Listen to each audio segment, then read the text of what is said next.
Hey everybody, welcome back to another episode of Rum and Cinema. Today we're going to be talking about The Flash in theaters now, the latest from Marvel, directed by Yeesh. Andy Muschietti. Wait, DC? What did I say, Marvel? It is DC. It's Marvel. I'll explain it later.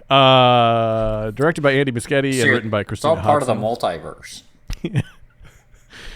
You keep up to date with our newest episodes at youtube.com/@RumandCinema or on TikTok @RumandCinema. Today I'm joined by my guests Nate and Jake. Jake, how the heck are you? I'm doing good. I think this is going to be a good discussion. I think we're going to, based on some pre-discussion that we had, I think we're going to have some varied opinions on this film. Yeah. I thought there were ups and downs, and I think there's a lot to discuss. So I'm excited to get into it. Pumped. Thank you. Nate. Yes. What's up? Anything? Nope. Just You're go. staring at me Do like your I'm part. frozen. Just do your part. No, you're fine. I was trying to be a dick. I was worried. No, I was just trying to be a dick. Went too far. Hi, Nate. How are you? It's just total. Now I'm just totally on edge that I'm just gonna freeze. I'm afraid like 15 minutes in, we're gonna be like completely unable to do this anymore. Yeah. I'm good. I'm very curious. I'm just excited to see how you justify the text you sent us. Okay. That was the Yes. first one to see this movie, and just wow. I Actually, don't understand. I think that singular line deserves. Read it. I know. I was sure. gonna ask I Ben gotta if find it was it. okay to quote him on this. I was looking for. It's always okay to quote me. Don't worry. Oh, great. The Flash is the best movie Marvel wishes it did. Yeah, I stand by it 100%. I'm at once confused, and I know whatever you were trying to convey. You're so full of shit. No, I honestly believe this is what Marvel wishes their Phase 3 was about. This is what they wish they had right now. Because it's what they had, I think, with like Iron Man. That's how I felt coming out of it. What do you mean by Wow. You just that? stoking I'm not the offended. flames I'm early. confused. So I thought they He had a said, really good character. Aghast. No, I think they had a great character with a great casting, like from an acting standpoint. I thought Ezra Miller did a really good job acting. We'll get into the things that they allegedly did off screen that are weird and some really gross and others weird again. But I thought in the movie, Yeah, I'm too confused to know how offended and concerned I am. in the movie, I think that they did an amazing job as the Barry Allen in the Flash, and I think that mostly because of the like VFX side by side acting of like a 19-year-old version of them and a 29-year-old version of them. Like that was really good, really well acted, I thought. And I thought the story had stakes, which I always complain about them not having, and that felt good. And I thought that the story made sense and had a like villain with reasonable reasons to be mad and like followed character structure, and yeah, I enjoyed it. I understand the part about having a character that like is enjoyable to watch as this comic book character, well cast. I am confused about the like wishing they had this to start like the phase. This is I don't think it has to start the phase. I think it's okay where it is, like in there. And I'm not saying Iron Man because Iron Man kicked everything off. I just mean Iron Man as a film on its own. I think this is as good as Iron Man is on a film on its own. Probably, I think it's better a little bit, but it's probably just because I haven't seen Iron Man for a while. But I thought it was like on par with that. I thought it was on par with that, and not because of what it set up for Marvel or anything like that. But I think this is what Marvel thought they had with Ant-Man and Quantumania, and this is what they thought they had with like the last couple of their movies, even Guardians 3. And I think this does better. I don't think Marvel thought they were sitting on a gold mine with Quantumania. So you would say the Flash is a gold mine? No, I would say that they play mental tricks to make this sound better. They advertised The Flash as the best superhero movie. They advertised it as a lot of things. And it was so all they thought they had a gold an mine. insane statement. Oh my gosh. If you take out all of the Nolan third act, no, if you take out Dark Knight and most of Batman Begins, I think this is right in there. Actually, far as superhero movies. the third act is what I liked the best by a lot. Oh my gosh, awesome. This is just Hold on. insane. I think before we get too much into the film itself, I think we should get the Ezra Miller stuff out of the way. Otherwise, it's going to be on the back of my mind. Okay. I mean, I guess as Ezra Miller had a lot of issues, had a lot of drama. There were accusations, some very strange accusations of everything from grooming, some imprisonment, some kind of cult stuff. Yeah, it got really weird at the end. It got really weird with like people at his farm or their farm. So, some uncomfortable stuff. A lot of it's hearsay, but there seems to be a lot of accounts of it. There is some stuff that's not hearsay for sure. There's a lot of getting drunk and assaulting people in recent years. So people thought this movie, are they going to cancel it? Are they going to recast The Flash? They didn't do that. They just kind of went with, okay, let's lay low for a while and ignore it. Mm-hmm. And honestly, it kind of seems to have worked. Other than it being like a box office, it lost so much money in the box office. Like box office. But I guess I'd say, we saw the movie. We're gonna talk about it as a film. But I would say that if you didn't want to watch this movie because of Ezra Miller, I would say, yeah, that's fair. 100%. I think that's perfectly fair. If you wanted to boycott this movie because of Ezra Miller, then I would say, yeah, that's perfectly a reasonable thing to do. And I'd say that's maybe as much as we want to get into it now. Yeah, for sure. I think you're right, especially with Ezra Miller being like such a. I mean, they're obviously like the main character, but. They're very prominent in this movie, so I can totally understand that side. I want to talk about how this movie starts off because I think it starts off with high octane action sequence. It really shows off the Flash's powers. It shows off a lot of the slow-mo, super fast running. And it shows off what is by far the worst CGI that you will see in this movie. Agreed. It's so weird because I think it was literally the worst part of the movie was this opening action sequence, and a lot of it was just purely because it was goofy, but not in a good way. It wasn't like a Guardians of the Galaxy lightheart, It's just I think it went for that. It felt like more like a Looney Tunes cartoon. Exactly. And the CGI was so bad that it was like clearly weird baby dolls. He has to save a bunch of babies that fall out of this window, and there was a funny bit about when he went past them to eat real quick to fill up the stupid watch calorie meter that after eating a couple snacks went bloop, bloop, bloop, bloop. Yeah. Like, I don't know. It was all a bit ridiculous. Nuts are high in calories. Right? Yeah. I don't think they hit the mark with making him like a Spider-Man or a Guardians of the Galaxy where he's supposed to be the goofy one. I don't think they quite hit that mark with this scene. That's fair. I think that's what they were going for. He was like the goofiest one in Justice League, yeah. I think that's his role, and overall he does a good job of it in this universe, but I think this scene just...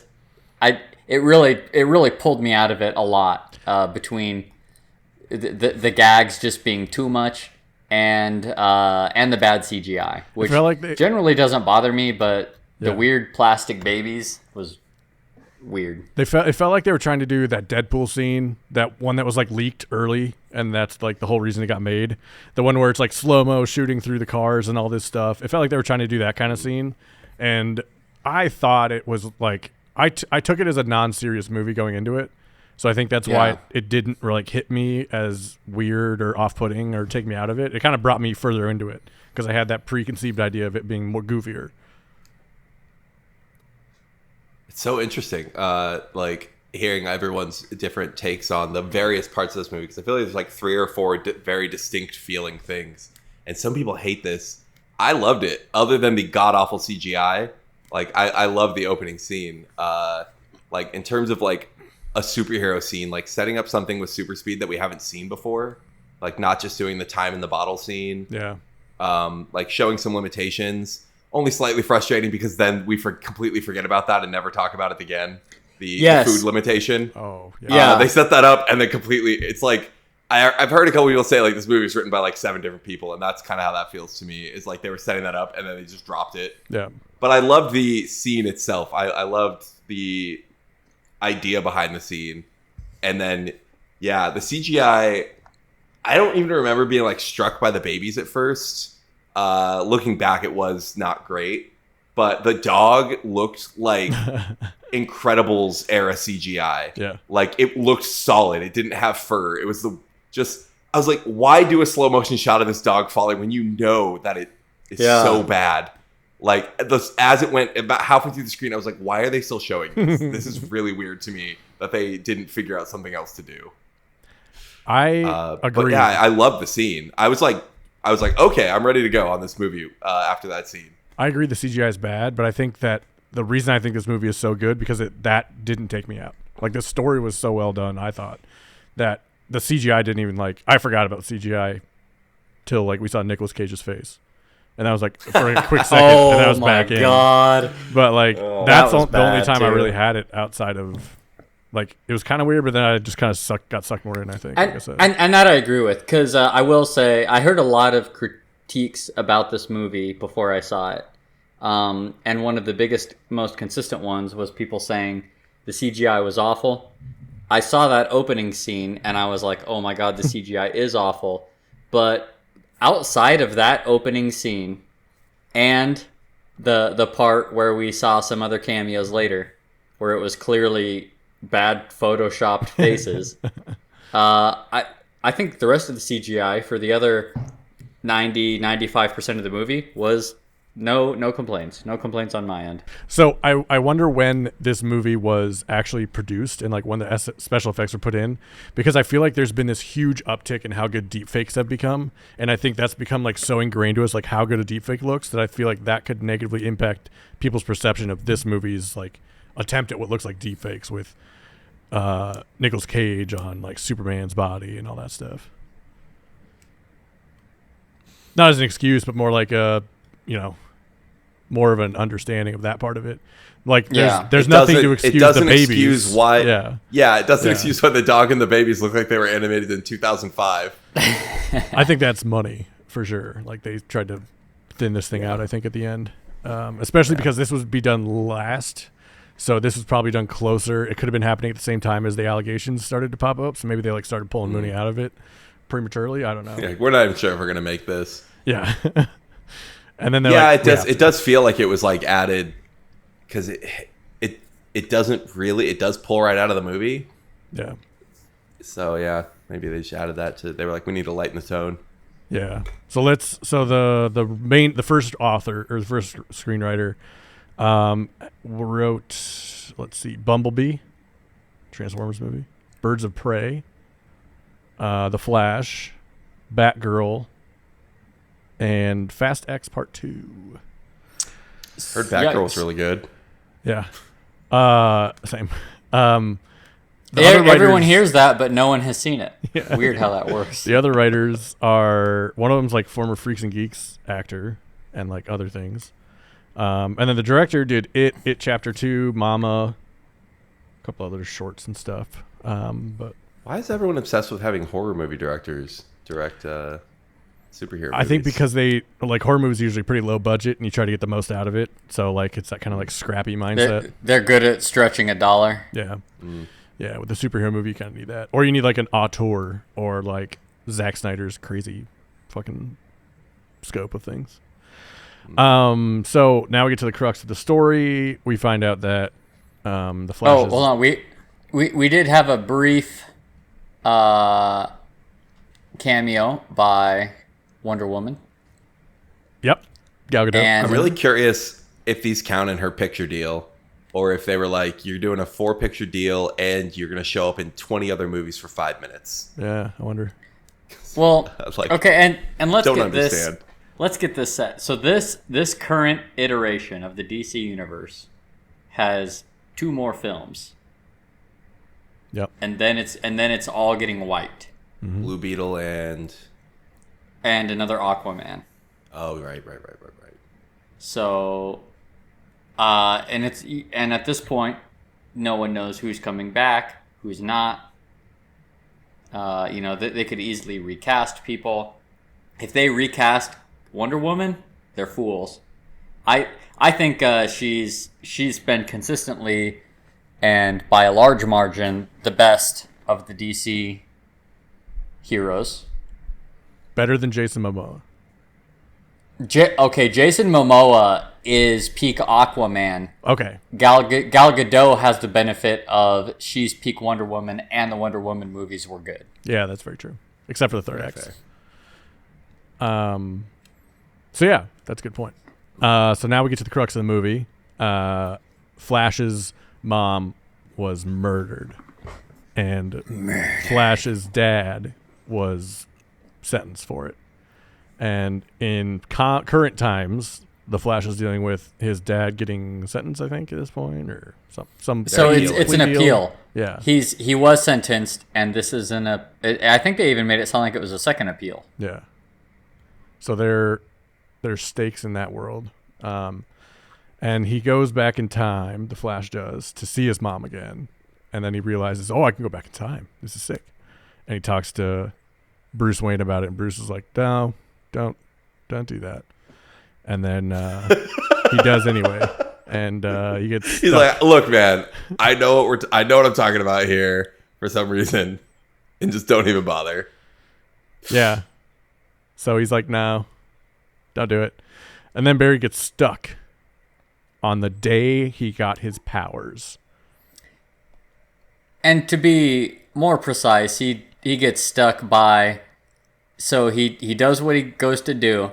He figures by putting a can of tomatoes in his mom's grocery cart, then the dad won't have to leave, and then the murder will never happen because the dad will be there also.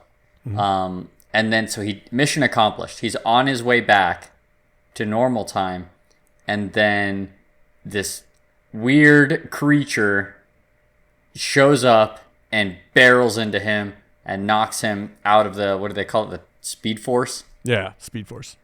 Whatever. We'll let him have it. Chronodome. Yeah. Let's be clear. The Chronodome. Isn't that... No, is that... Yeah, it is. Yeah. He was in the Chronodome when he got knocked out. Okay. Yeah. So that happens. And then... then, he's in this world where Barry is old and has his mom with him. And his dad. And, nothing ever happened. He kind of takes it for granted. And Barry gets to see younger Barry have that opportunity that he didn't have. I mean, to be fair, I do take it for granted my parents weren't murdered and falsely sentenced. True, he's just a normal kid. Yeah, exactly. And he's never experienced loss. I think that's a big part of later on. Barry tries to pop into this world and has this confrontation with himself, which he knows is bad from movies, watching other movies. And then he has to Seems get honestly himself kind of fine in this, though. Yeah, it doesn't seem like it's a big deal, honestly. Yeah, and then he has to go help himself become the Flash, so he has powers. So they go to where it happened and they reenact it. None of this is lining up for this Barry, though. It wouldn't have happened otherwise. He had a date instead. Mm-hmm. So he went off course in this world to make it happen. And they both get struck by the lightning that gives him his powers, but it takes older Barry's powers away and gives powers to younger Barry. So now the only Flash in this universe is younger Barry, which I think is a cool way to introduce a character. We haven't really had a Flash origin story. This is a nice way to do a Flash origin story, I think. Show what the younger character has to go through by the older character, explaining how they got through it. I thought that was a really cool way to do an origin story. So I give him props for that. I agree, but I think there were flaws with it. So my issue is he kept saying at various points in the story, older Flash would be like, no, you can't do that power. You're not ready. You're not fast enough. You're not powerful enough. And then he would immediately go, oh, and then do it. Yeah. So what's their explanation? Is he the alpha Flash and he just has mastery over the powers?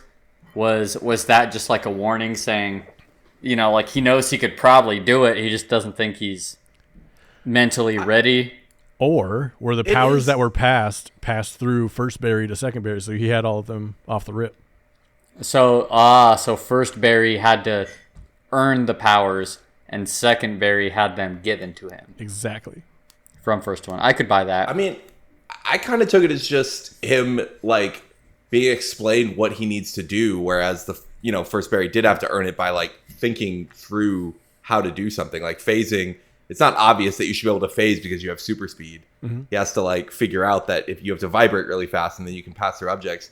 But then he just tells him that, and then he's like, "Oh, like this," and he just vibrates and passes through things. Like that didn't even strike me as weird. Like, well, he didn't even tell him to vibrate. He just told him because he said like, "Oh, there's no way that you would realize that if you, or there's no way that you'd be able to get your what did he say? He said your molecules fast enough while something else is really slow." Yeah, his cells like would deteriorate or something. I think probably. Like, I don't know. Yeah. He did not. He did not say just vibrate. He said something pretty convoluted, and then he goes, "Oh," and then falls through the floor. Like this. Yeah. It is kind of like I don't mind like kind of short circuiting Flash's powers because it always is kind of just a thing in Flash comics and like even the very good TV show that it's always just Barry, you have to run faster than you've ever run. Like he doesn't have to train, he just has to run faster. So like if younger Barry could be like, you have to go this fast and you can do this, and he can just do it, fine. Yeah. Sure. But there's no way to measure that speed. Yeah. Also I don't know. A big annoyance of mine with the movie was I hate younger Barry. Good. He's so annoying. But I don't count that as a critique of the movie because he's supposed to be annoying. Exactly. That doesn't stop me from being annoyed and stressed by him. That's why I think Ezra Miller was so good in this. Like they pulled off both characters really well. Yeah, I mean, I think it was my favorite part of the movie was the interaction between older and younger Barry. But so the he's not like Tony Stark level genius or but he's apparently pretty smart. Yeah, like really smart. So even younger Barry, even though I think he's still naturally as smart, but maybe he didn't without that motivation and stuff. It's not quite as honed. I would say. Man, who knew someone like that in college? He's just immature. But for being so smart, he sure is an idiot. Yeah, that's true. He's like kind of an idiot. So I don't know. So I guess it wasn't so much that I was annoyed by him being a spaz.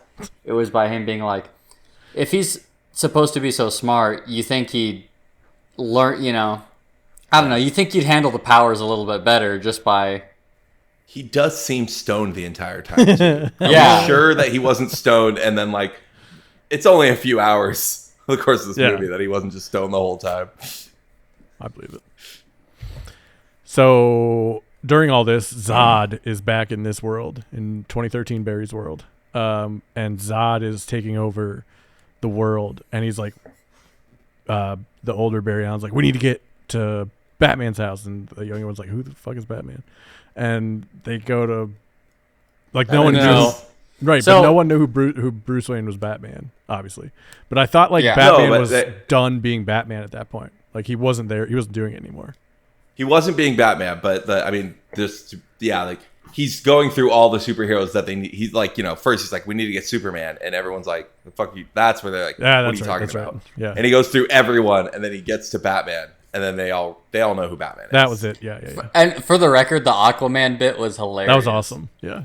Yeah, when he's like, Aquaman sounds like a super mermaid. He's like, no, it's actually he's half at land. You can talk to animals. You can swim. Yeah, and then everyone just busts a gut like that's exactly what you described as a super mermaid. That was really good. Yeah. When's the last time you had a laugh like that in a Marvel movie? Guardians? What are you? The first one? The first Guardians? And literally any of them. No, just the first Guardians. That was peak humor.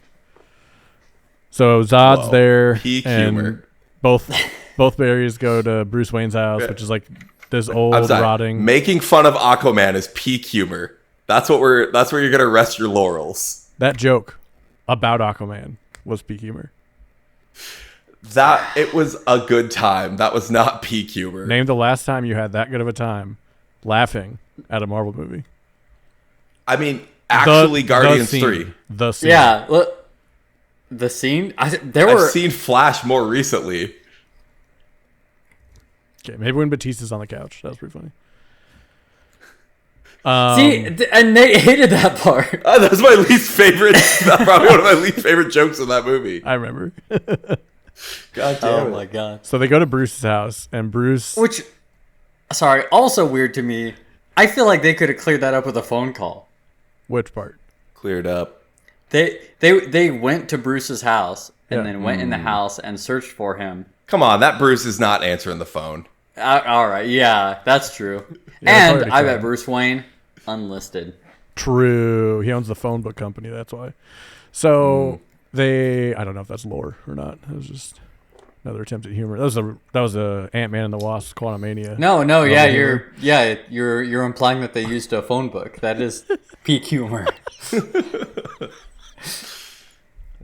So Barry convinces Bruce to help them find Kal-El, who is Superman. This is after they do like some, I'm Bruce Wayne, I'm weird and eccentric now and sad and don't have anything to do. And then the Barrys go downstairs and find the Batcave stuff and, wow, look how cool this is. And then Batman drops his line from 1989. It was cool. Michael Keaton as Batman was awesome. Wait, what was the line from '89? You want to get nuts? Let's get nuts. Oh, okay. Yeah. I didn't know that. Yeah. I thought it was a couple. little.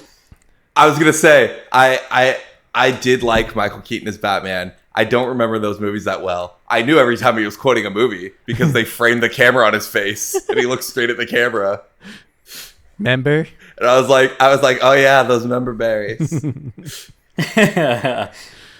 So they're looking for Kal-El, and Barry and Bruce locate Kara Zor-El instead of Kal-El in a Kryptonian pod. So they go and try to get Kara out, and they break into this Russian, something like that, Russian prison, Yes, Russian. Yep. and find a lady like in a prison cell, looking very meek and sickly. And in my head, I was like, Superman needs light for power. Fuck, that's cool. And they brought this lady up to the roof, and they were getting their shit kicked in. It was Michael Keaton and Barry Allen, old one, no powers. Barry Allen, new one, new powers, doesn't know how to use them all very well yet. And then Superwoman comes out and fucking just takes out everybody. And it's a really cool Supergirl, I think. Supergirl. I want to give credit for this movie. We skipped over the escape scene where what I actually think is like the best humor in this movie. Young Barry going through the powers is amazing. I think my favorite line of the movie is when he gets shot. And he's like, "We could get shot." And Holy Barry goes, "What makes you? Why did you assume we couldn't get shot?" That was really good. That was incredible. Now name a joke longer than that in the most recent Marvel. Oh my You god. need to calm down, Ben. That was the last Just because this movie has good humor, it's, for the record, not any random line, not better than any random line in most of the Marvel movies that I think are bad. Like, there are funny lines in the last Thor movie. It doesn't mean it's a good fucking movie. Okay. And B, it doesn't mean this is a good movie. Okay. In order for it to be a good movie, it doesn't just have to be a Marvel movie or not be a DC movie. It has to have like a structure. It needs to feel like one movie. Oh my god. Continue. I want to give a nod to Michael Keaton's Batman. I thought it was badass when they got on the elevator. Elevator was broken. He sets a charge down. And he goes, how much great. do you weigh? Yeah, that was Like 180 times 2 plus her 440, and then he sets the charge, and it was like almost perfect. That was cool. that was badass. It's awesome, Batman. Yeah. Yeah, people pointed out like it was cool seeing Michael Keaton's Batman do some more like modern day superhero-y stuff, you know, with the effects, because you know his outfit in the original movies was really constrictive, so he could like barely move. Couldn't turn his head. So it was cool seeing Michael Keaton Batman, do some aerobatics, and sometimes they look good. Yeah, I liked it. So Kara finds out that Zod killed Kal-El.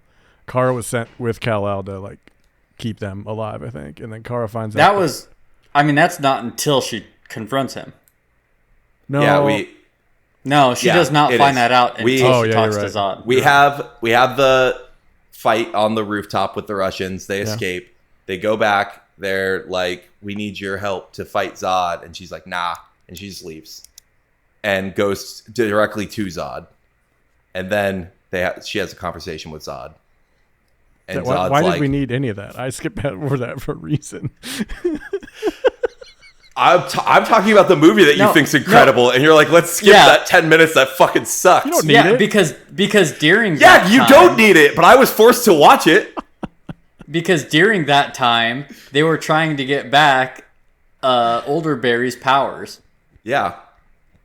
Okay. They didn't do it. I'm saying it's a thing. When I'm forced to be like, when they're like, oh, we introduced this character, and she has to have a hero's journey, so we're going to have her refuse the call, and then immediately turn around and come back. I'm going to talk about that, and you have to defend it if this is the greatest fucking superhero movie of all time. Nice, I'd skip it. I didn't say it was perfect. It's not The Dark Knight. Oh my God. It's so frustrating to talk to. You're like, this is incredible, except for this part, and this part, and this part, and this part. Wait. That's important! So if you list the best superhero movies of all time, how far down do you have to go to get to a Marvel movie? Because I know at this point it's... I don't care about this Marvel versus DC. I care about you calling this the greatest superhero movie of all time. Or just below Nolan's Batman. This is like way below the middle of the bin. This is... You've already skipped over like an hour of this movie, and we're an hour and a half in, and we've done nothing. Yeah, that's how I feel for every superhero movie. So I'm doing the same thing. God. The parts that I saw were really good. Then I'm forced to agree with you. There were enjoyable parts in this movie, and there was good jokes. That's it. That's all I wanted. Oh my God. So at first, Supergirl refuses to help. She's like, no, I landed on this planet seeking refuge for my people. Mm-hmm. I was imprisoned. I'm not helping you. She flies off. Then the Flashes decide, okay, we need to do this. Olderberry's like, I need to get my powers back. Let's put some chemicals on the wall and zap me with light, because that's how he got his powers in the first place. Seems reasonable. He seems to have done some tricky integrals. What could go wrong? So it is interesting. I'm always like, did Barry memorize the chemicals? Mm-hmm. And for the record, this scene is in the Flashpoint like movie and story that everyone loves. But in all of them, yeah. It's very loosely, But like, but I'm always like, did Barry just know exactly what chemicals splashed on him? I was like, how is this a good plan? I don't remember if they ever explained it. They don't. No. Okay. Yeah. Maybe in the comics, but not in like the animated movie. Yeah. He's just like, splash me with some chemicals and light me on fire. I'm pretty sure this is it. That'll probably work out. Yeah. They zap him once. It doesn't work. Then during this time is when Supergirl went to Zod, saw Zod being the aggressor. So I think it was her witnessing, because at the time she didn't. I think maybe part of her knew that Zod wasn't great, but she also knew the humans weren't great. Yeah. But then she went and saw Zod being a warmonger and just killing people, confronts him. Zod's like... Actually, at the time, I don't even think Zod... When did Zod tell her... Right that he said, I need your blood. And then she dipped? Yep. And he let her? Yep. Why, Ben? I don't know, because they weren't done with the movie yet. Ben does not give a fuck. At least they've established this. Best movie of all time, superhero movie, if you hate superhero movies. That's where we're at. What did you expect? I gave the review. It was the third best one, and I hate superhero movies. So she comes back. The experiment failed. Barry is now a normal human who is struck by lightning and splashed with chemicals, and so he's just dying. Yeah, he's not doing great. he wants to be zapped again, but the mechanism's broken because it got zapped by lightning. So Supergirl flies him up. They get struck by lightning, flies him back down. This part, I think. So at first, it's not doing anything. It's only after New Flash comes up and like takes his hand, and he gets a little. I think he needed the little spark, because a little spark shoots from him to older Barry. Yeah. So I think maybe that, obviously I assume it's implied that the power's there but dormant, or for whatever reason Barry is built to be the Flash. Yeah. Yeah. So I think he needed that spark to help jumpstart it, and then he heals, and boom, he has his power. Give a little bit of your spark. I do love that just in comic book lore, it's just like an artifact of these comics starting in the 50s when they were like, he got splashed with some chemicals and struck by lightning, and now he's super fast. It's evolved into this giant mythology with the Speed Force, but we still have to have him get splashed with chemicals and struck by lightning. If you can't do it at an Ace Hardware, the traditional man won't believe you. So they get in this big fight. Supergirl, Batman, Flash, and Flash. Now they all have powers again. They get in this big fight with Zod and the Zodettes. And the Zodettes. Yeah. Love it. And they fight, and they fight, and they fight, and Supergirl dies, and Bruce dies.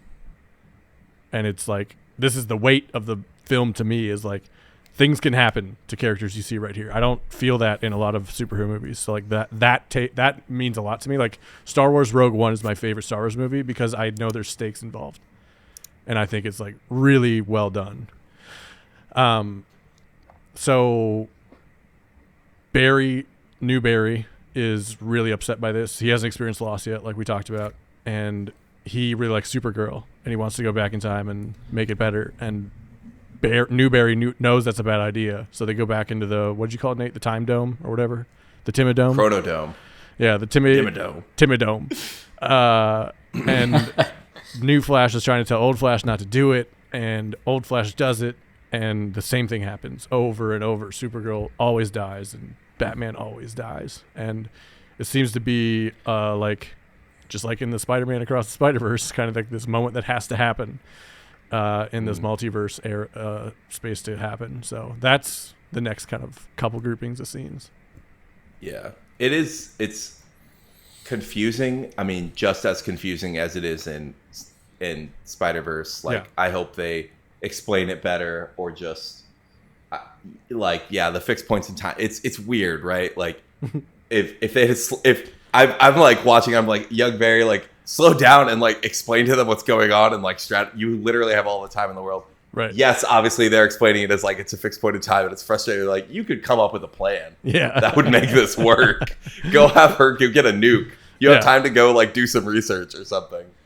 Yeah. And as far as the stakes, it is kind of weird because like in a meta context, this has like the least stakes. Like, we know this is in a universe that we're going to leave. Yep. I do agree that like it was good for motivating young Barry. Like, this is happening to him. In like a meta, like as an audience member, I wish we had more time with 100%. Superwoman and this Batman. Yeah. Because it's kind of hard to care about her. She had like 4 lines before this happened. Yeah. But she was a badass, which was sick. She's a badass, yeah. That's why you want more of her, Yeah. because she's a badass. Yeah. Very true. It was rough to see her get demolished. It was a bump. Some other podcasts I listen to continually made the joke that this just objectively proves that men are better than women, because she just gets trashed by Zod immediately, like where Superman destroys him. So that's a bit sad. Wild. Yeah. To replace her, because again, like, this is loosely based on the Flashpoint. The Flashpoint, they replace Supergirl with Superman. Like, in the Flashpoint, it's still Superman. He is locked up like this, Red Sun. He doesn't have his powers. He comes, then they expose him to the sun. So they just swapped it out. I'm sure just because they couldn't get Superman, or wanted to introduce Supergirl for the DC reboot. Well, yeah, I think and then I'm she guessing, just gets destroyed. I'm guessing James Gunn was like, we're rebooting with Superman. You don't get one. You don't get Like, we're done with Henry Cavill. We're not doing anymore. We cut his contract already. Yeah. So I really liked Supergirl in this context, but like it's just getting cut off now, and it just feels like, superhero movie studio politics making the Flashpoint story worse. Yeah. And because the other thing is, this makes it seem like Supergirl is inferior to Superman when I don't believe that's the case. I wouldn't know. No, I don't think so. Should be all even Steven. Yeah. Although it was, created in the 50s, so, who knows? And also, to be fair, she had spent... we gotta be clarified. Modern time. Super. She had spent, presumably, years... Yeah. Drained of her powers. Like her whole life, yeah. And only recently, even saw the sun. Yeah. Which is the source of her power, so... True. So maybe she was still a weakened form of herself. Yeah. So... But yeah, it was a bummer seeing her like fight for a couple minutes and then it was like, all right, we're going to the killing montage. Yep. Yeah, they did the Doctor Strange thing where it's just like, here's every way I could kill you, and you will be killed. So then they go and they start to collide worlds. Before the killing montage, again, really good. There were some great Flash team up fighting things that were really enjoyable. Like using Barry's crappy suit as a power. The song. I can't remember what song was playing when they like really just start doing like the running. I Need a Hero. Yeah. Was it that? Yeah. No. Oh. It would fit. Like it was a little weird. Like some of the music was weirdly not matching up with the tone, but it was enjoyable. Like I'm pretty sure it was a rock song, and it was just like, da-da-da-da! And then they just like started killing Kryptonians, and it was fun to watch. Yeah. Apparently, there's the scene when they're flying to the fight, and they say like, "Come on, Barbie, let's go party." Yeah. Apparently, that was going to be in the movie, like the song, and then it probably got cut because the Barbie movie was too close. Yeah. But yeah, like just the tone, I did die laughing out of the blue. He was just like, "Come on, Barbie, let's go party." They just drop out of the plane. They know. They like that song. I thought it was a little at the start of the big battle. When there's the Kryptonian army like against them, and the Kryptonian army is fighting the humans. Which, first of all, I feel like that should just be an immediate washing over them. Yeah. Like it, for some reason, the humans are stalling them. Well, which makes no sense to me. Yeah, it's weird. Like, because when Zora approaches Zod earlier, Zod's like letting the army. He's like, "Go get me, Superman!" Like they're serving him, and then he's just like killing them. But yeah, I don't know how they're putting up a fight at the end. And then, so the first couple minutes of the big action scene when young Flash is like first fighting, and and he's like learning and making mistakes. They're convenient.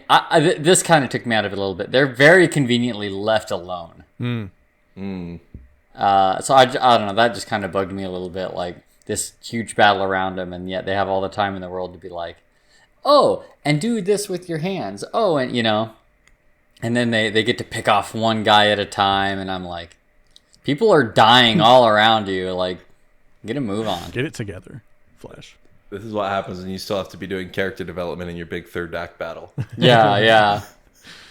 So Barry is trying to get out and get everyone to be alive, young Barry, and he can't. And then the worlds start colliding. So we start to see all the other like Marvel or DC Universe stuff come in. Like we see a Superman.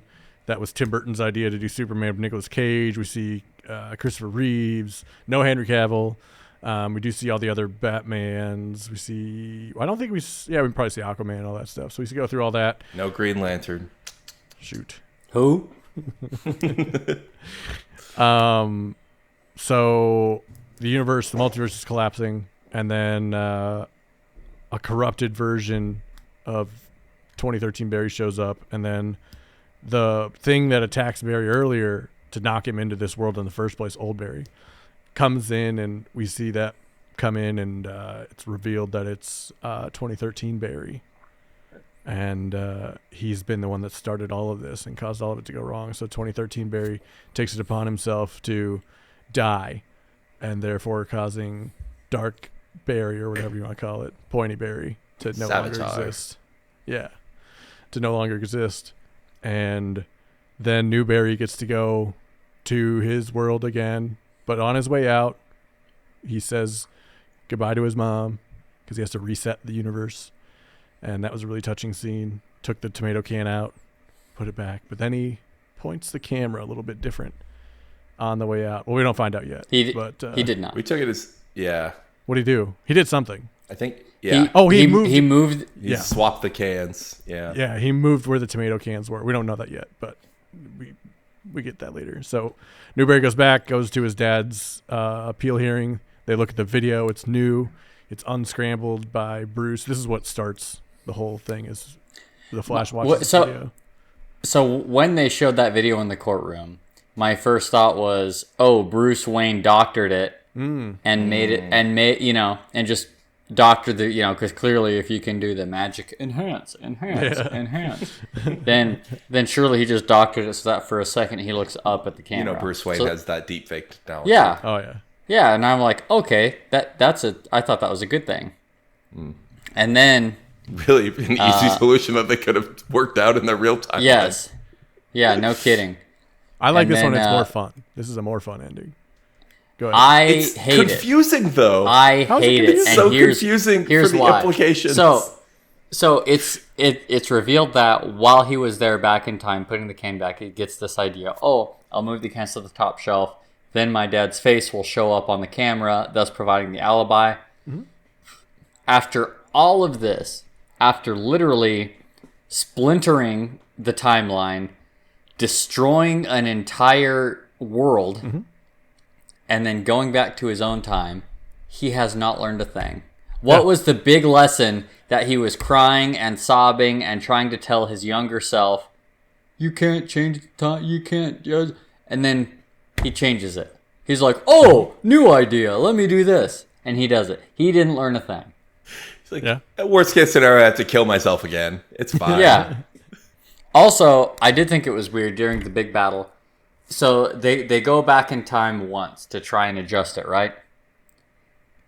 And then it didn't work. Like a bunch of new things happened. People died in different ways. And older Barry just immediately falls to his knees and he's like, it can't be changed. And I'm like, dude, you tried it once. Try it 7 times and then be convinced. Yeah. But Bruce explained it to him, you see. No. I give the screenwriters credit. I'm sure they wrote it that it happens multiple times. And then they were just like, well, we're running out of time and we got to show Nicolas Cage. So seriously, I'm curious. Because we've already established Ben just fucking hates this and it's fine. But what? Jake, you mentioned when we were talking that like the multiverses clashing was like one of your favorite parts. This is the part that I was bitching about when I left the movie, and like purely from a movie making standpoint, like it just like when they get back in after they've realized it's not going to work and they start seeing the multiverses crash and it's an excuse to see like 30 cameos. That was like hard break. Like I just in the theater, I was just like after a couple minutes of it, I was like, are you kidding me? Like, are we really? You just stopped the movie for like pure fan service, and that's it. For sure, a lot of Avengers movies did that exact thing. Yeah, and they're saying goodbye to like the DCEU as we know it. I think is why they added that. I think that was added late, and I think that's why they did it. I mean, it's pretty hard. They're saying goodbye to the DC. They're showing like old Superman, old Batman, like the Nicolas Cage joke. That like I didn't know about that going into the movie. I heard about it after the fact. It's like had nothing to do. Like I understand there is like arguably similar fan service in like Endgame, which I'm not defending. Everyone knows that was fan service the movie. But like at least them showing up has something to do with the plot. Like they're showing up to fight. in this movie, they're just like, look at these glowy orbs in the sky. And then that's it. That's all that happens. They just crash into each other and they're like, that seems bad. That's all that happens. That was weird. I was expecting something catastrophic when they crashed, but it was like literally just like billiard balls. It's like, oh, oops. Yeah. It's just weird. So then... I just like... What? Go ahead. Nope. Now, Ben's about to jump to the credits. Yeah. So then credits roll. So then Barry's dad gets acquitted, and they're like, "Yay, everything worked." And then Barry goes out, and guess what? Bruce Wayne's there, and it's motherfucking what's his name? What is his name? George Clooney. Yeah, George Clooney's there. Sorry, he got me before I could make him say it. Jeopardy's gonna be rough. So yeah, then George Clooney was there, and that was really cool. I like that as like, and also like reminding us like, oh yeah, Barry did fuck up everything again, but he seems kind of like over it. Like it's like in the Treehouse of Horror Simpsons when He's like, I could live with this toaster. one. Yeah, it is like the toaster keeps going up and down, and Homer gets to a different world every time. And like one time it's like it rains donuts, and then something bad happens, and he like runs out, and then he comes back, and it's like 20 of these, and then he gets to one, and everything seems normal, and everything's fine, and then they start eating, and they have like these big long tongues that they go out and they grab stuff with, and Homer's Close enough. It just starts. Yeah. So I thought that was like, I liked it because I liked that, and that to me was like, I think it's like these connections that I made in my head about this movie, like what it reminded me of as I was watching it, and I think that's what made me like it a lot too. It was like those things were all brought up.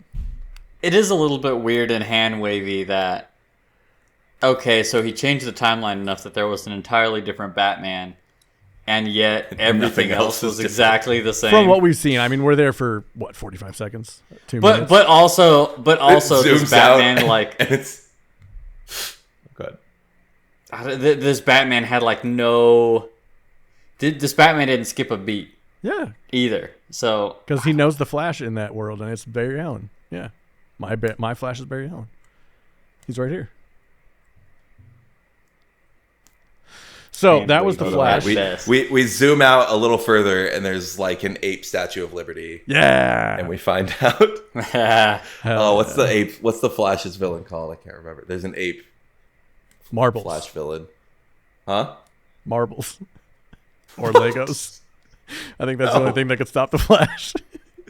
Alacritan. No, I said there's an ape there. Like one of his major villains is a giant, super intelligent ape. Lost me.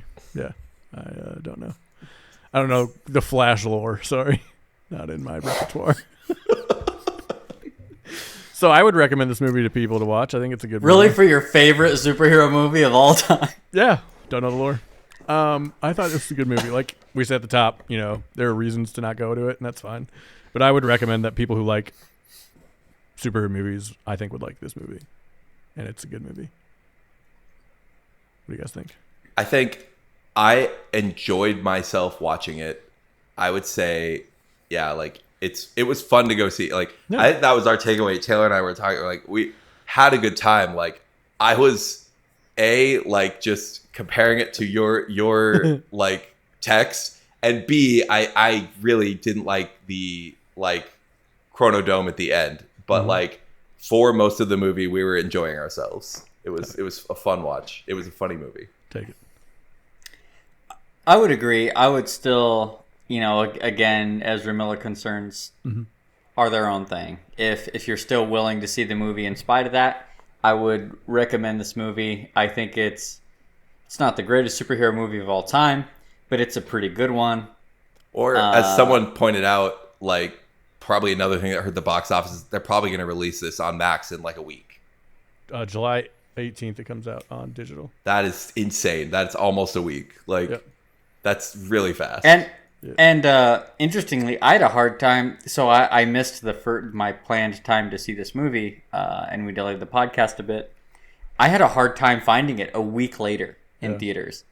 It bombed. And I was able to watch it literally today because I think a lot of nearby theaters are only showing it on weekends now. The weekday showings literally already scrapped, and this movie just came out. It's weird.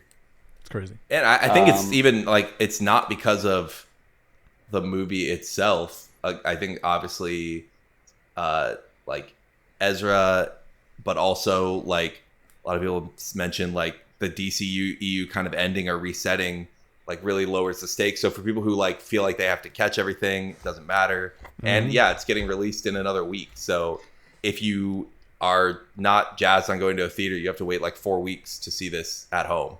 Yeah. That's so one of the questions Ben wrote down was, did the DC Extended Universe reset? And I'd say I was interested when I saw that question and I wanted to talk about it because I think that's one of the worst drawbacks about this movie is that I don't think it matters. And I think that's a big flaw of it because since they're wiping everything, since they're doing the Blue Beetle, which to me seems like a separate thing from this, and then they're doing Aquaman, you're probably going to get a couple cameos. Yep. But then everything's changing. So all of this stuff with, establishing this and, it seems like they set up a lot of stuff at the end of a universe and it doesn't matter. Yeah, and that's what's frustrating. Like when you say it doesn't matter, I immediately want to like retaliate against that. Like it shouldn't have to matter in the universe of these movies, except that they made it. They forced it. It had to. It's not a standalone movie. Grodd, that's the ape's name. I just want a Flash movie where he like fights Grodd. Yeah, I want a standalone Flash movie. What was it? Grodd. No, what did Jake say? Oh, I missed It it. was General Grodd. I'd have been much happier with General Grodd than General Zod. Damn. So I don't know. I like the movie, but to me, this seems like the kind of movie that you put as like a strong ending. Again, to put it in like more Marvel terms, you put it at near the end of a phase, or even to end a phase. A couple more cameos maybe, and this could have ended a phase of Marvel. But it's the end of this timeline. It's the end of this universe. So at the end of the day, you open up a bunch of things, and then it's done. Yeah, like if you reimagined, like if the DCEU was going great and they were capstoning and like they needed to, some actors are transitioning out, don't want to play the roles anymore, but everyone was currently like happy and in a good relationship. You could have imagined an incredible movie that starts with like the Justice League at their peak with, Cavill, Superman, Wonder Woman, Aquaman, all of them there and like doing some fight and then like having kind of a like, farewell that way with the characters in this DCEU. And then Flash resets with Flashpoint. They have this adventure. He changes the one thing and comes back and then like goes to fight with the Justice League and like half of the actors are different and he's just like, oh fuck. And we could have like brought in Supergirl to replace Superman in this new universe and they're like, this is it going forward. This story was, I think, wasted by being at the end of this arc instead of at the beginning of the next arc. Mm-hmm. Yeah, like the capstone, like the capstone that transitions over, and we could have had all kinds of new stuff. Yeah, but it's not really you can't hold it against the next arc. You got to go into that with fresh eyes. I'm excited for whatever comes next. I agree. I am excited, but I think that, and maybe whatever they come up with will be just as good or even better. But I think that this movie, this plot, and the skeleton of this film would have been great as the transition into the next one, instead of as a standalone thing at the end of this one. Yeah, I think with what you put in, like, does this give you hope for the DCEU? Like, not really.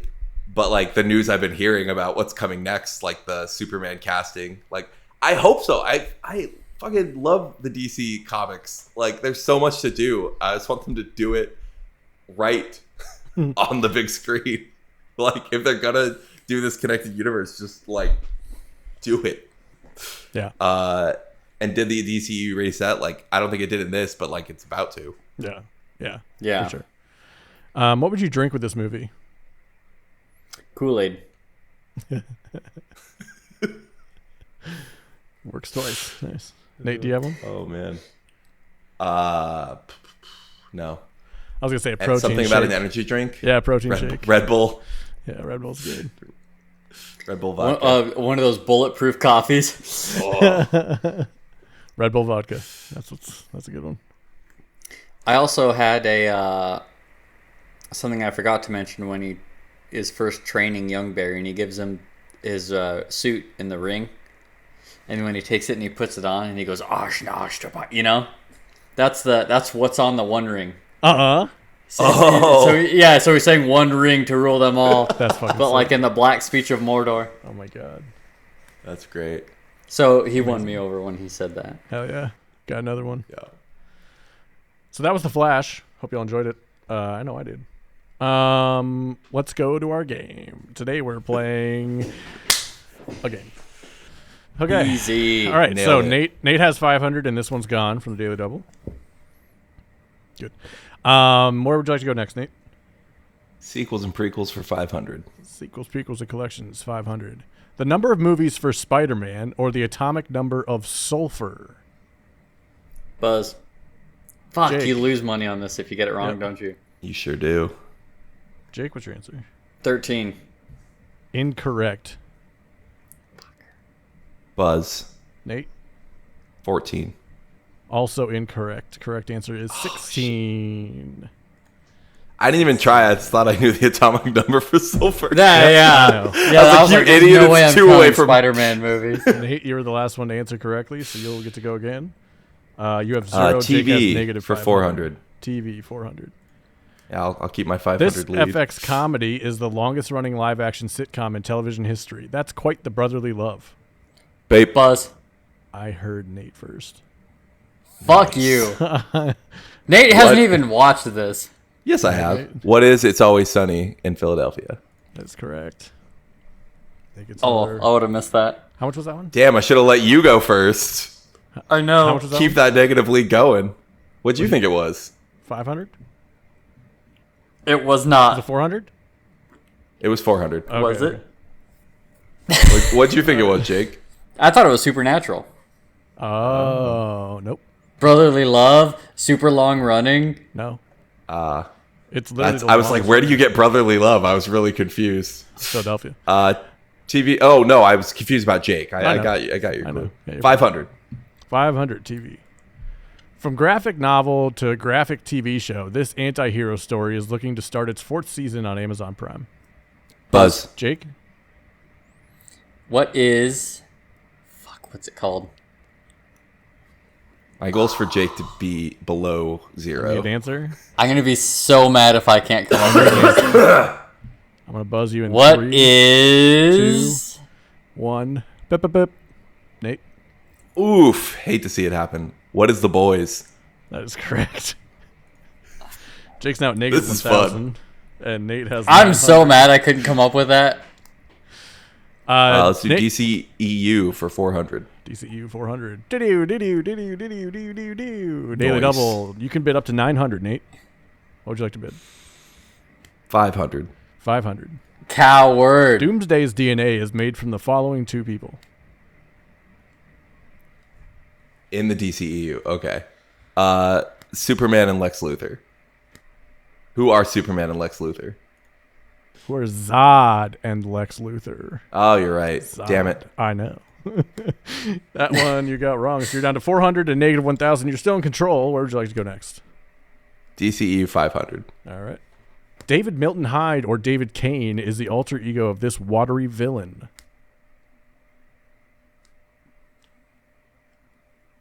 Give you 3 more seconds. Buzz. Nate? Who is Black Mantis? Hang on. I have to go to the judges on this one. Black Manta. Nope, too late. I won't accept it. Sorry, I should have had this here. I have the answers in front of me. I just got to find it. I feel like you don't have the answers in They're front right of you. here. No, they're Right not. there. That's the only one I can't see. All right, I'm gonna give it to you. Oh, it was Manta. Damn, that's my bad. Sorry. As soon as I was like, I know I'm wrong. What'd you bid on it? 500. That was DCU 500. Yeah. That wasn't a daily double. Okay. No, it was not Yeah, a you're daily right. double. I didn't go long far enough down. Damn it. All right, 900 for Nate. Negative 1,000 for Jake. Nate, where are you going next? Movie connection for 400. Jake's mad, but he's like, it Dead doesn't. blank of the Planet of the Apes. Blank or Buzz. Jake, Rise. can I get in the form of a question, please? What is Rise? That is correct. Evil Dead Rise of the Planet of the Apes. Well done. Jake that was 400. So Jake's at Let's do 600. Let's do TV for 100. TV for a hundo. This show focuses on a family-owned restaurant in Chicago after a tragedy. Buzz. Nate, What is the bear? that's I correct. keep telling you to watch it, Jake. Bear. If you watch it, you'll Damn. have 100. So good. You even gave me the damn login. I just thought people knew that. All right, Nate, you're back in control. Where would you like to go? Let's do movie connection for 300. 300. James Bond, or the number of ratified amendments in the Constitution.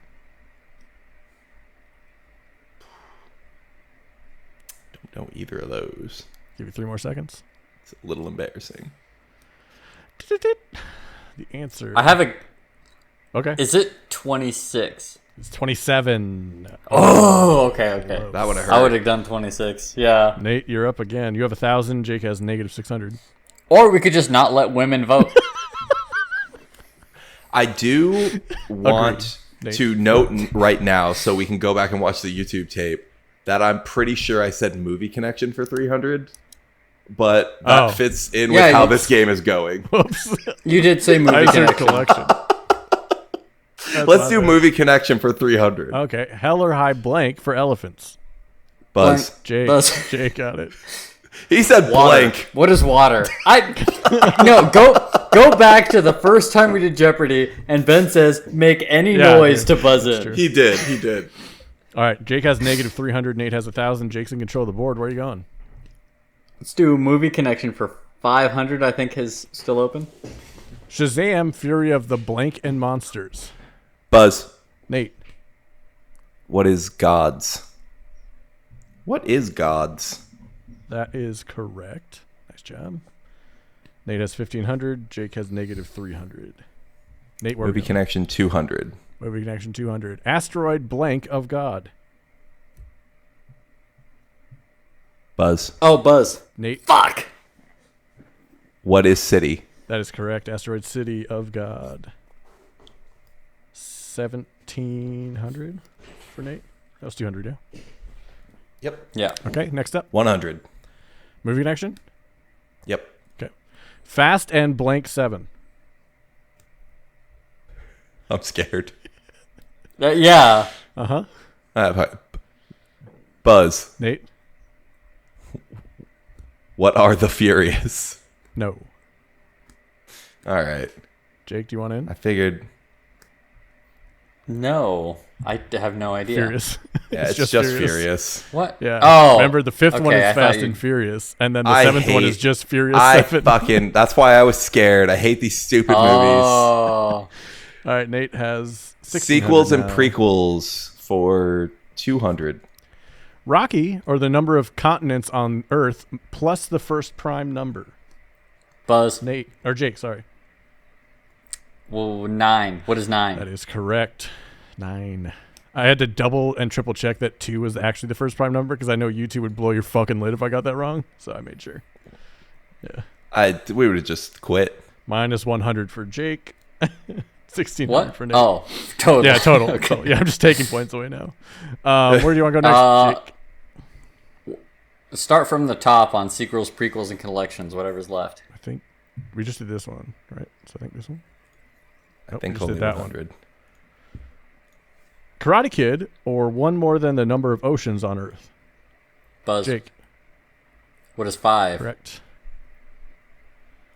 There are 4 oceans, Nate. I'm with you. I would have Real known. confused. I would have known either one. On I was Damn. trying to think of the other Karate Kid movies. The other three? Yeah, exactly. There's Karate Kid 1, 2, and 3. There's the next Karate Kid, and then there's the Karate Kid Yeah. remake with Willow Smith. I didn't know there was that middle one. 3? Yeah. Anyway, 1600 to Does 0. that wipe now. out? Does that wipe out sequels, I prequels? think so, yeah. All right, let's do Yeah, it does. fuck it. Let's do Christopher Nolan for 100. This movie came out the same year as another magician movie. Buzz. Nate? What is The Prestige? Correct. Nate gets 100 for that. 1700 to 0. Nate, where are we going? Christopher Nolan's wide open, right? Yep. Yeah. Nolan for 500. Christopher Nolan for 500. This was his last R-rated movie in 2002.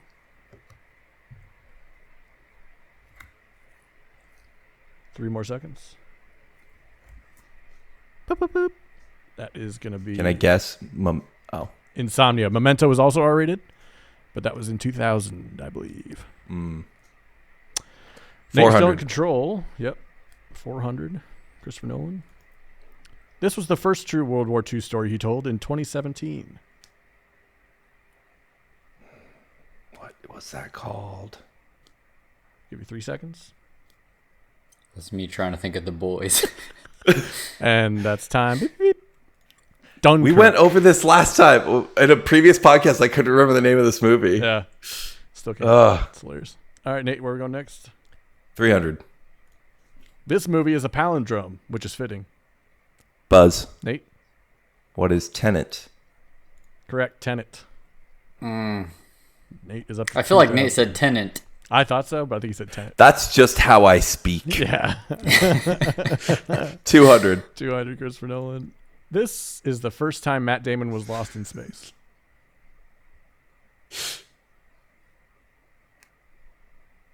Give you 3 more seconds. Buzz. Nate? What is Interstellar? That's correct. Interstellar. 2,200 for Nate. Where we go next? What's left? I think this. I've lost lost track. One, it's the We can't see your mouse, by the way. sorry.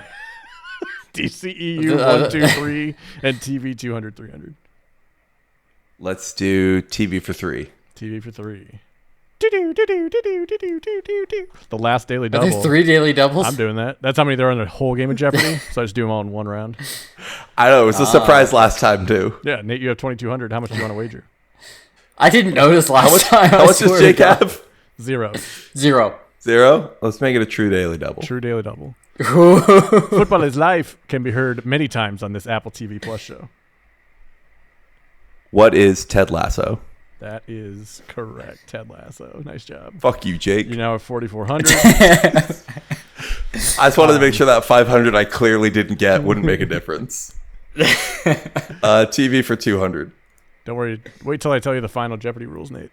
Starting with a pig scandal for a politician, this show can make you look at the world in a pessimistic view. Buzz. Jake. What is Black Mirror? Correct. Jake has 200. Positive. All right, Jake, 100, we can fix 200, this. and 300 in DCEU are left. Let's do 100. This name of Batman and Superman's mom became a meme quickly after the movie release. Buzz. Nate. Who is Martha? Correct. Martha. Ah, that's right. Nate now has 4,500. Where we go, Nate? 300. 300.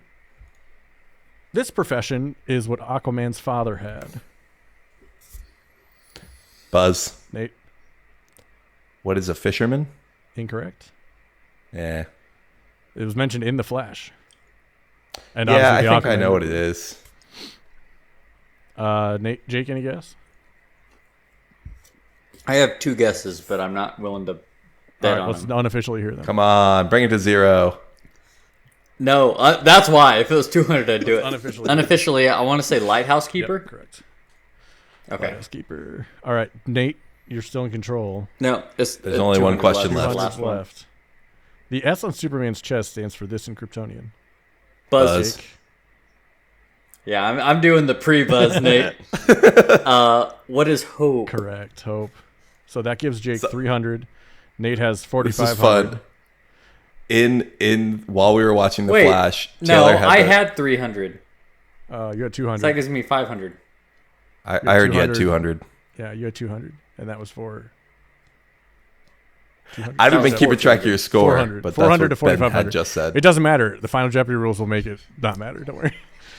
Okay. What were you saying, Jake? Now or Nate? Oh, just it. Taylor either hadn't seen Superman or didn't remember. Oh. So during The Flash, when Supergirl came out, she was like, "Why is there an S?" in her chest? I had to lean over and be like, "Yeah, I guess that stands for hope." You're Kryptonian. Jake, you can bid up to 9,000 total, so you get to bid 8,600, and Nate gets to bid 4,500. Okay. All right. Because that way you can tie if you both get it right now. All right. Yeah. Final Sure. Jeopardy is recent television. Recent television. Go ahead and text me your bids. Here is the question for recent television. Fittingly, the last name of the family at the center of this drama is from French for king. You have 30 seconds.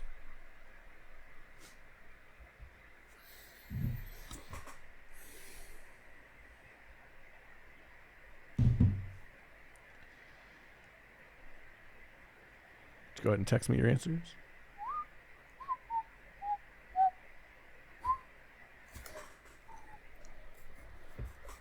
Jake, you're in second place. How much did you bid? 8,600. Yes. And your answer was? Succession. That is correct. Succession. Based on French for king, because it's Roy is the family, and ROI is French for king. Whoa. Wow. Nate, how much did you bid? Everything. And your answer? The Great. That is Not right. incorrect. Nate, you have lost. Jake, you are a champion with $9,000. Thank you for playing. We'll see you next time on The Price is Right. No, Jeopardy. Fuck. What an ending. There's a TikTok. Fuck. Cut to black. That should be the end of the episode for sure. Fuck. No, because we have to do the thing that we always do after the game and not before the game. Oh yeah. Have you gone back and looked? Because I haven't. No. No one's going to. All right, everybody. Thanks for enjoying That's that game of Jeopardy. And as God always, damn it. thanks for listening to our episode today. I'd like to thank my guests. Two-time Jeopardy champ. It's okay, Nate, that you don't know these things. I'd like to thank our guests, Nate and Jake, for joining us. If you're new here, you can follow us on Spotify, Yeah. Apple Podcasts, or wherever you get your podcasts. If you do listen to Apple Podcasts, please leave us a review. If you're watching on YouTube, please sure to leave us a like and subscribe. And if you caught us on TikTok, give us a follow. We'll show you more cool stuff. Now we're going to go to our recommendations for the week. Or, Nate, if you want to talk shit on Jake a little bit there, you're more than welcome to reboot, because I think I stopped you in the middle of it. Nope, I wasn't going to say anything. Your Minnesota's coming out. Reboot. Get rebooted. There is no shit to talk. It was either I knew the answer or I didn't. Wow. The only shit to talk is on your rule making. I don't know what you're talking about. That was legit. Who's got a recommendation? I have a game Oh, recommendation. love it. Let's hear it. Final Fantasy 16. Oh, how is it? Came out recently, the latest in the Final Fantasy series, generally known as JRPGs. You know, RPG games. You know, very long game, story driven, etc. This one is quite different. It's still a very story driven game. It is not a JRPG. This is an action game. This is like Bayonetta or Devil May Cry. Oh, cool. If you've ever played either of those. But yeah, it's a lot of fun. I don't game as much as I used to, and I actually had to take a break for a couple days because my thumb was getting tendonitis. Dang. Oh wow. Yeah. Old man gaming. That's what I do. Hate to see Yeah. it happen. Been there. Yeah. Down in your prime. Do you need to have played any Final Fantasy games to enjoy yourself? No, so there's 16 mainline Final Fantasy games, and they are all independent. There are direct sequels, but they are numbered appropriately. So there is Final Fantasy X and Final Fantasy X-2. Okay. And Final Fantasy 13 has 13-2 and 13-3. Oh, Nice. that's cool. I like that. Love it. Thank you. That's great. Nate, you got anything? Yes, a show called Extraordinary, or probably Extraordinary because it's British. It's hilarious. The plot of the show, I like rolled my eyes when Taylor found it and like showed it to me. The plot is like everyone gets superpowers at the age of 18 in this world, which is like I'm pretty sure I've seen 4 times on Reddit writing prompts. Yeah. And then the main character doesn't have her power yet, and she's like 25 or something. But it's like not why I like it. The concept, it is just hilarious. It's basically like 4 friends that are kind of like struggling in life, not very successful, and just like their interpersonal lives, but set on this background of this world where people have powers. It's Sick. really, really funny. We went through the whole season in like a few days. It's pretty short. It's only like 10 episodes, and there is a second season coming out. Nice. This is like new, like came out this year, I think. Where's this? What's it? I think it's What's on it Hulu. Okay. Dope. I'll double check, but That's awesome. I'm pretty sure it's on Hulu. It's really, really good. Way better than I was expecting. And it only takes like an episode to pick up. Like by the end of the first episode, I was like, I'm into it. And then it got really good. Nice. Love it. Nice. Thank you. Mine is it's like a mockumentary that I didn't expect to be a mockumentary. It's not even a mockumentary. It's more like a documentary style fictional story. So it's called Marcel the Shell with Shoes On. It's like claymation kind of looking shell that lives in the real world, and like all the real world people just kind of accept it.